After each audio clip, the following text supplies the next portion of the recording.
North Korea told South Korea that it's willing to negotiate with the US. It may feel like we've been here before. Well, that's because we have. North Korea's agreed to freeze its nuclear and missile programs many times already. But these negotiations with the United States eventually all fall apart. There will be no rewards for provocations. Those days are over. Here's a look back at 3 key moments. Monday, North Korea announced it would freeze its nuclear program and allow the resumption of international inspection of its facilities. It was called the Agreed Framework. This is a good deal for the United States. North Korea will freeze and then dismantle its nuclear program.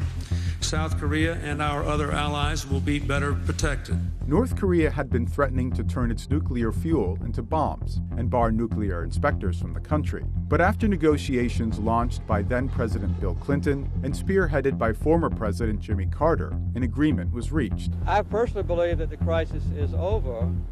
Among other pledges, the U.S. said it would give the North annual oil deliveries and nuclear power technology. But fast forward to 2002. That's when North Korea told U.S. officials that it had been running its secret nuclear weapons development program and that it was nullifying the agreed framework. George W. Bush had harsh words for North Korea early on in his presidency. Axis of evil, arming to threaten the peace of the world. But by 2005, a new round of negotiations brought hope for peace. The North tentatively agreed to end its nuclear weapons program and welcome back inspectors. Washington pledged economic benefits and security guarantees for the North. But just over a year later, North Korea announced its first nuclear test, inviting a new round of economic sanctions. In 2012, a new North Korean leader in charge meant a new round of talks.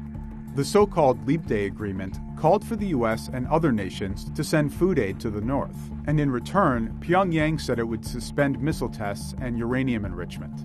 But 16 days later, North Korea launched this rocket. It exploded soon after liftoff. There have been several missile launches and nuclear tests since then, which brings us to this current possibility of peace, a possibility that remains clouded by precedent.